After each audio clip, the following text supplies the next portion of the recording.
They're so much more expressive and detailed than anything else today, and they have this unique meta style to them. They're not that detailed, nor are they that expressive. Before they became household names, some of the world's most successful people knew what it was like to fail big time. It's going to say, hey, I see you've plugged in a new device, and it's going to load in the appropriate drivers. You'll notice that this scanner build, whoa. From Mark Zuckerberg to J.K. Rowling, the people we look up to didn't get there overnight. They failed a lot. 20 people had to be escorted off Disney California Adventure's Incredicoaster after the ride broke down on the track. And those failures are what gave them the strength to keep going. So let's take a look at some of the biggest failures from the most successful people. Mark Zuckerberg. Metaverse was supposed to be the future. Virtual cities, digital hangouts, and a whole new way of living. Mark Zuckerberg promised it all. Instead, it became one of the tech world's biggest flops. Big brands and bold predictions fueled the hype. For $2.99. McKinsey projected $5 trillion in value.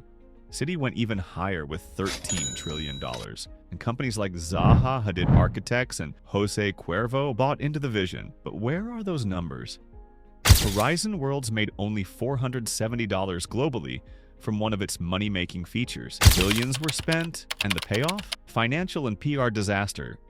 Zuckerberg didn't just lose money. He lost trust. After Horizon Worlds flopped, Meta laid off 11,000 employees, and its market value plunged by $677 billion.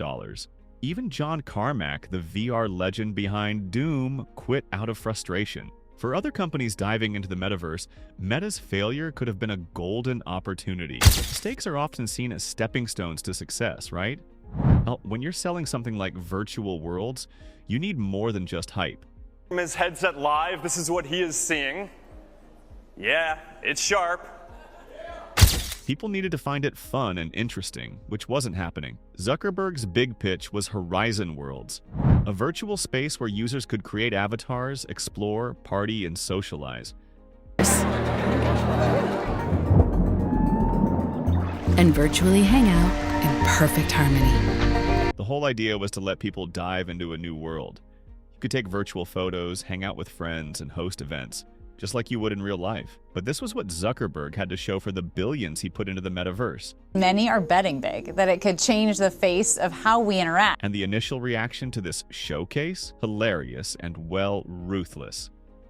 Dude spends billions on a rendering we had 2 game consoles ago. The best part of this entire dumpster fire is the way Zuck doesn't seem to realize that not only are the results completely failing to impress anyone, his very public attachment to the entire thing actively turns everyone off of it because we all think he's a creepy lizard robot. Mark Zuckerberg's soulless metaverse avatar has me worried about our digital future. Sentiment. Positive point. This isn't just how Zuckerberg looks. This is the way all avatars appear in Horizon Worlds. Mark Zuckerberg's new metaverse selfie is so bad, people can't believe it's real. Posted from the Meta VR platform Horizon Worlds, this selfie is being mocked for its clunky graphics. Meta just keeps giving us more reasons to scoff at its metaverse. Public reaction to Mark Zuckerberg's Horizon Worlds VR selfie tells us all we need to know about the state of Meta's master plan. People weren't buying it. The metaverse was a hard sell, and Zuckerberg's personal push to make it happen only made people more skeptical. But why did Zuckerberg push so hard for this tech? It all goes back to the pandemic. As remote work, e-commerce, and video calls became the new normal, Zuckerberg thought that shift would stick around permanently, so he put all his eggs in the metaverse basket.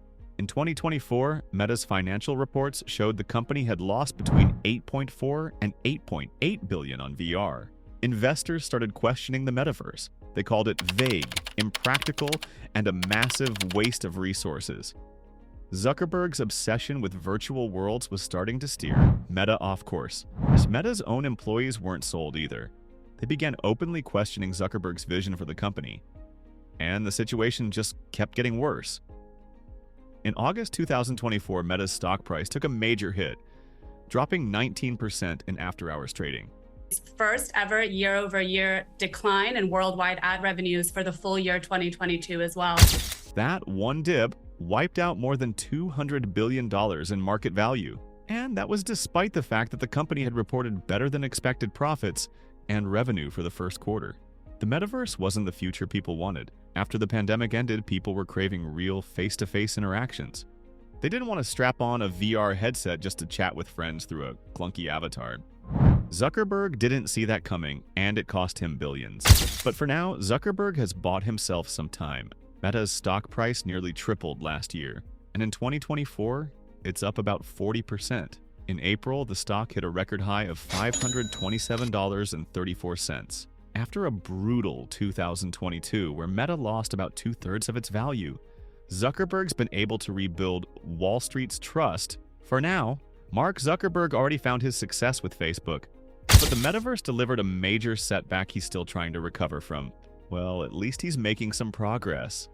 And you can make some progress too, by subbing to the channel and getting inspired by our videos.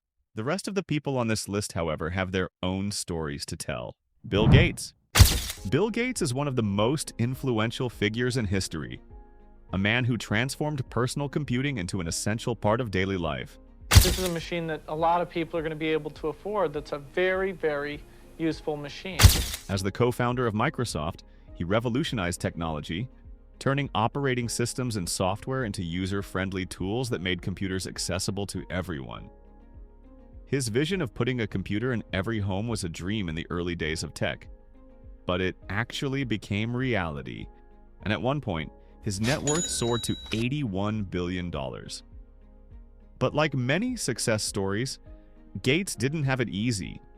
Before Microsoft, there was Traf-O-Data, a failed business venture that almost no one remembers. In the early 1970s, Gates and his childhood friend Paul Allen teamed up to launch their first company, Traf-O-Data. The idea was to solve a very specific problem, processing traffic data.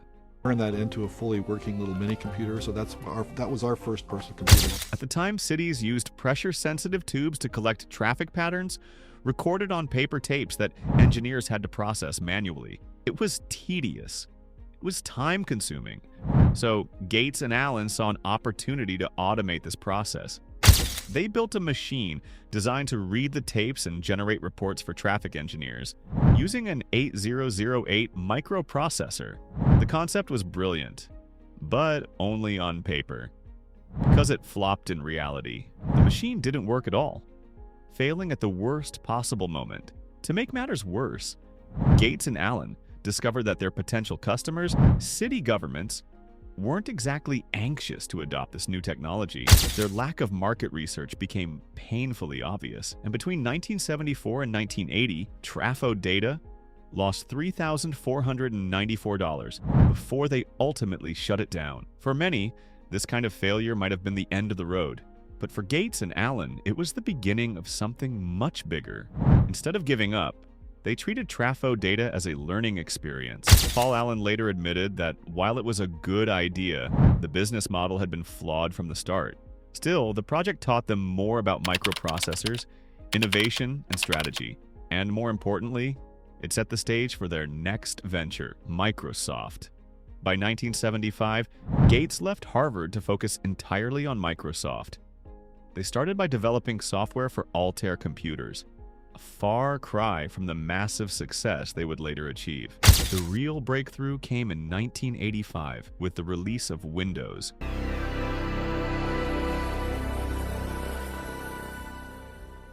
A user-friendly operating system that transformed computers from complicated machines into accessible tools for everyone.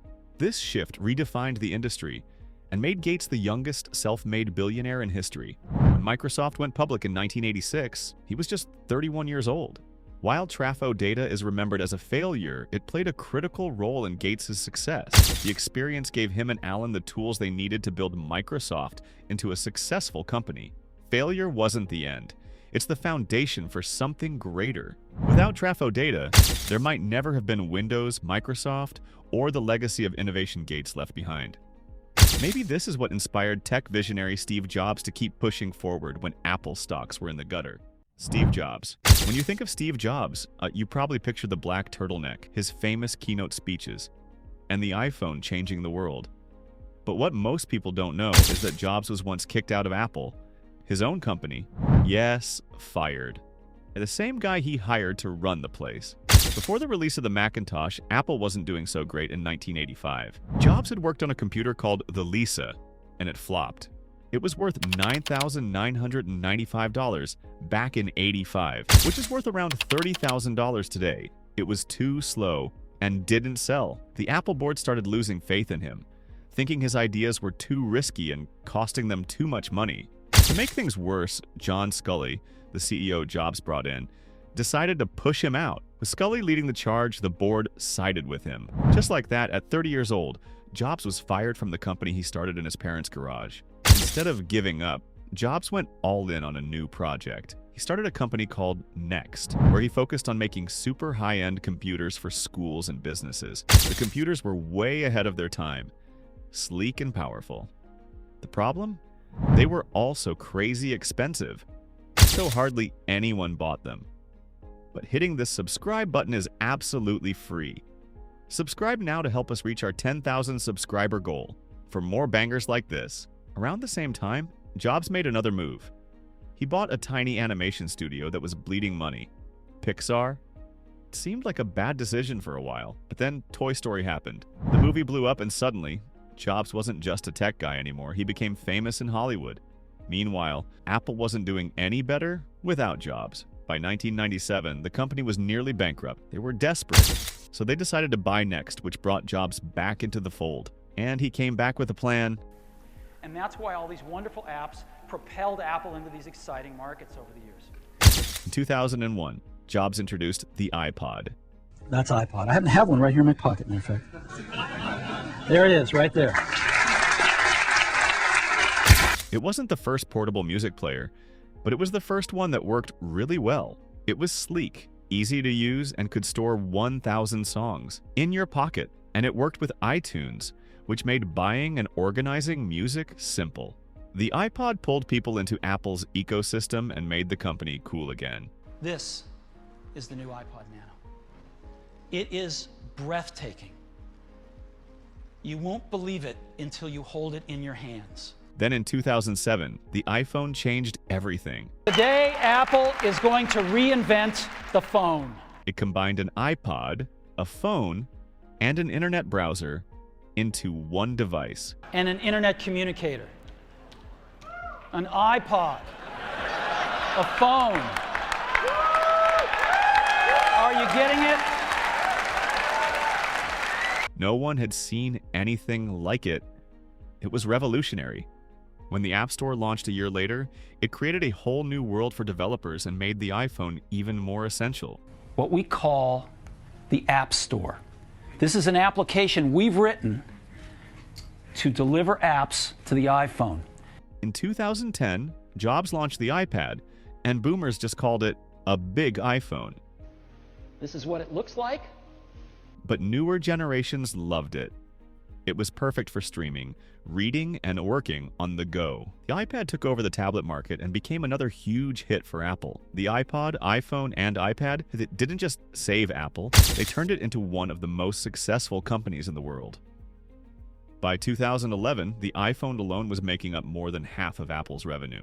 And even now, many of the ideas that made those products so successful came from what Jobs learned during his time at Next. Steve Jobs' story proves that failure isn't the end. It's often the start of something bigger. Just ask Sir James Dyson, who failed more than 5,000 times before creating his famous vacuum cleaner. Sir James Dyson. Add some dust. It's clogged the bag, reducing airflow and suction. The Dyson, the first vacuum cleaner with no bag. No bag and no loss of suction. Actually, 5,127 times. That's how many prototypes Sir James Dyson went through before he created this bagless vacuum cleaner, which made him a billionaire. If he had thrown in the towel after every failure, Dyson wouldn't have revolutionized household appliances or built a $4.5 billion fortune. Dyson wasn't always as popular as it is today.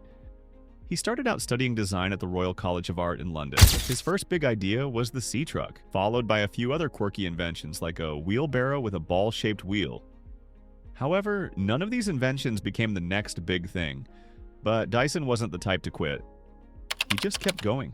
In the late 1970s, Dyson found himself frustrated with a vacuum cleaner that kept losing suction.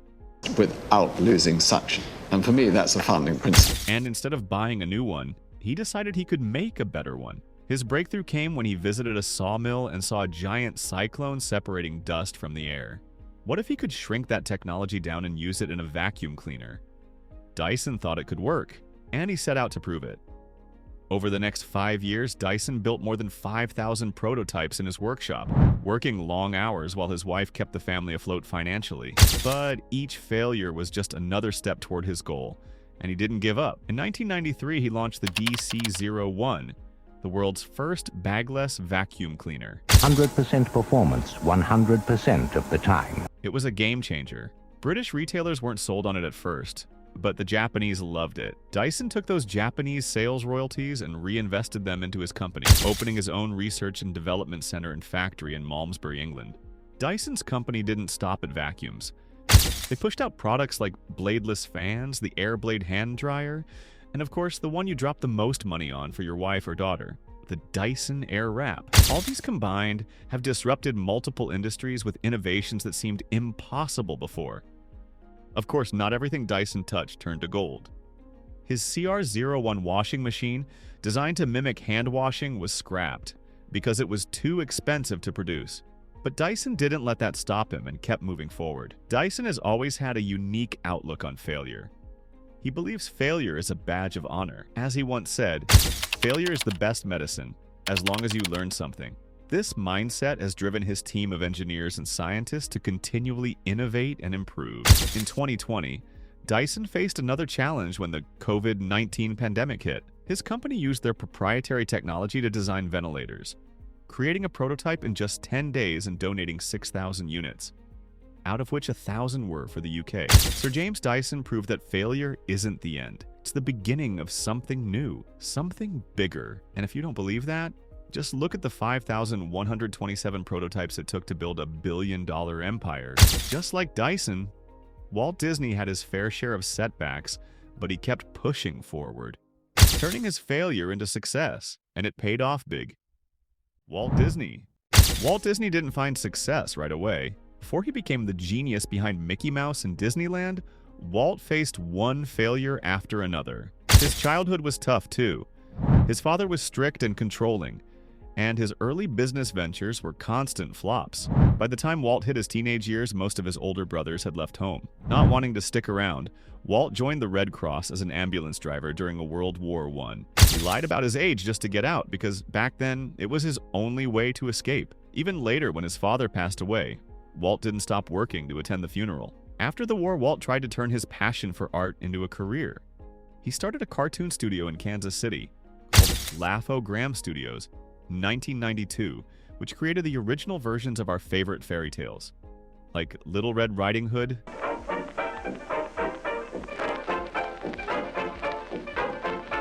Cinderella,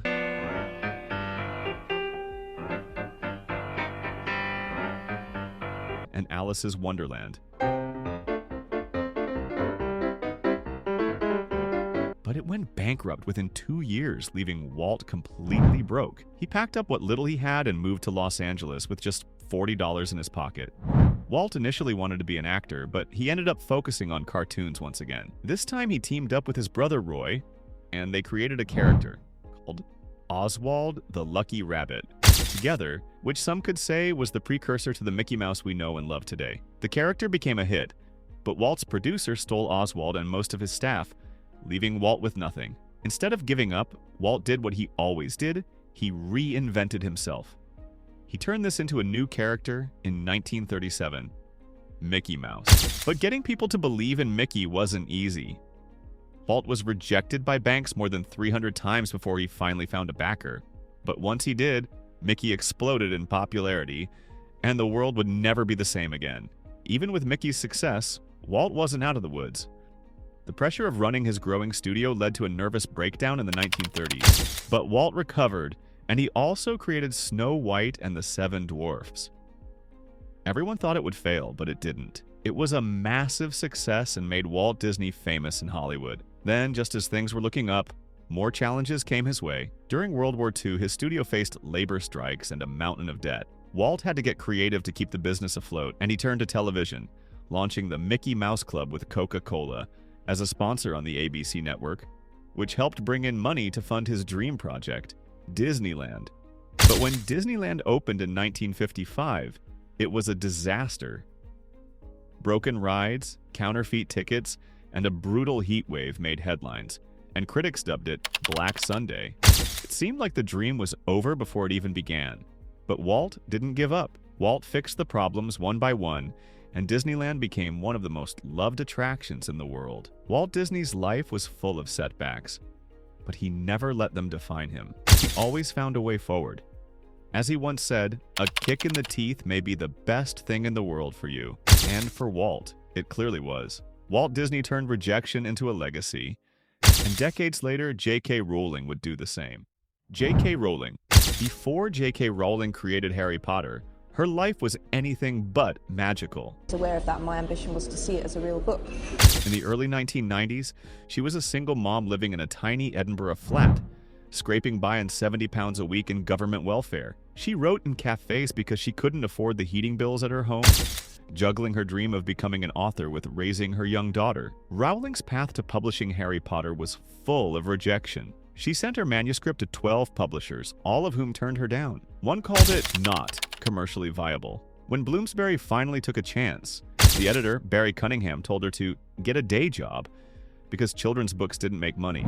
Even then, they printed just 500 copies for the first edition, half of which went to libraries. But Rowling wasn't just writing a story, she was pouring her life into it.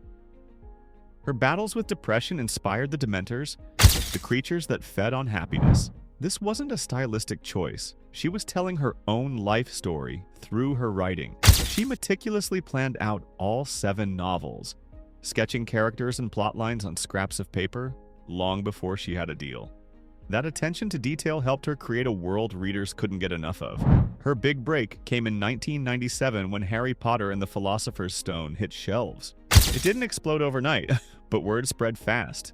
By 1998, Scholastic paid $105,000 for U.S. rights. That was life-changing for the woman who couldn't even afford the heating bills at her house in the past. And it only got bigger from there. The series has sold more than 600 million copies worldwide, been translated into 80 languages, and hit the big screen in Hollywood as an 8-film franchise that brought in billions. The publishers who rejected her missed one of the biggest opportunities in history. As she once said, "Rock bottom became the solid foundation on which I rebuilt my life." Would you have had the same kind of patience they did? Or would you throw in the towel after the first try? Let us know in the comments below and subscribe for more amazing content like this. Thanks for watching today's video. We'll see you in the next one.